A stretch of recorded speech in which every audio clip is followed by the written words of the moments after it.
જય જિનેન્દ્ર, જય શ્રી કૃષ્ણ।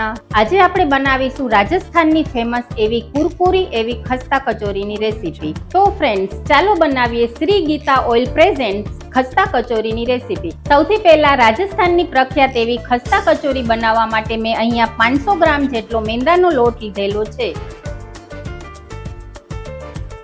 તેમાં આપણે સ્વાદ મુજબ નમક એડ કરીશું।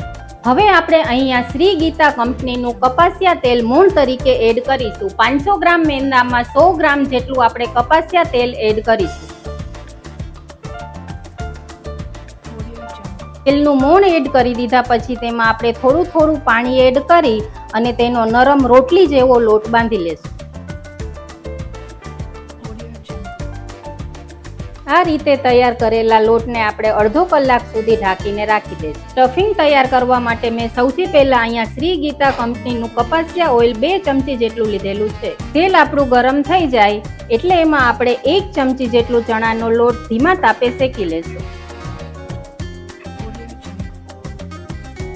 ત્યારબાદ હવે આપણે એમાં બધા મસાલા એડ કરી લેશું। સૌથી પહેલા હળદર પાવડર, અડધી ચમચી જેટલું લાલ મરચું પાવડર, અડધી ચમચી જેટલું આમચૂર પાવડર, સ્વાદ મુજબ નમક, અડધી ચમચી જેટલી ખાંડ અને હવે સૌથી છેલ્લે મેં અહીંયા તજ, લવિંગ, બાદિયા અને તીખાને ડ્રાય રોસ્ટ કરીને તેને પીસીને લીધેલા છે એ મસાલો આપણે એડ કરીશું।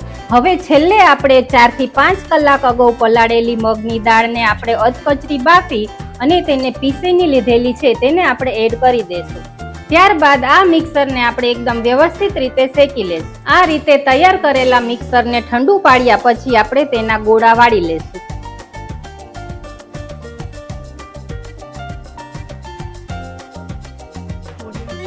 અડધો કલાક સુધી રેસ્ટ આપેલા આપણા મેંદાના લોટને હવે આપણે નાના નાના લુવા કરી અને તૈયાર કરેલી આપણી સ્ટફિંગની ગોળીઓ ભરી અને એની કચોરી તૈયાર કરી લેશું।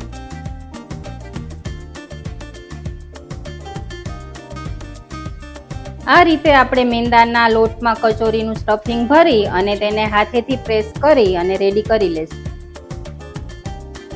આ રીતે આપણી ખસ્તા કચોરી બીડાઈને રેડી છે। હવે આપણે એને તળી લેશું। મેં અહીંયા શ્રી ગીતા કંપનીનું કપાસિયા તેલ લીધેલું છે। કોઈ પણ ફરસાણને જ્યારે તમે કપાસિયા તેલમાં તળો છો ત્યારે તે લાંબો સમય સુધી ફ્રેશ રહે છે। તેલને એકદમ મીડિયમ ફ્લેમમાં રાખી અને તૈયાર કરેલી કચોરીને તેમાં આપણે તળવા માટે મૂકી દઈશું।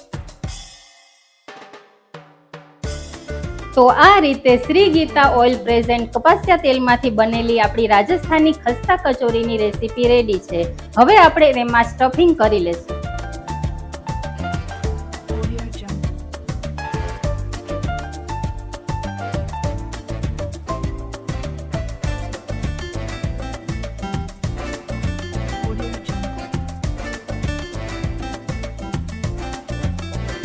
તો friends, Shri Geeta oil present કપાસિયા તેલમાંથી બનાવેલી આપણી રાજસ્થાનની ખસ્તા કચોરી રેડી છે। તો તમે પણ એક વખત ઘરે જરૂરથી બનાવશો ને?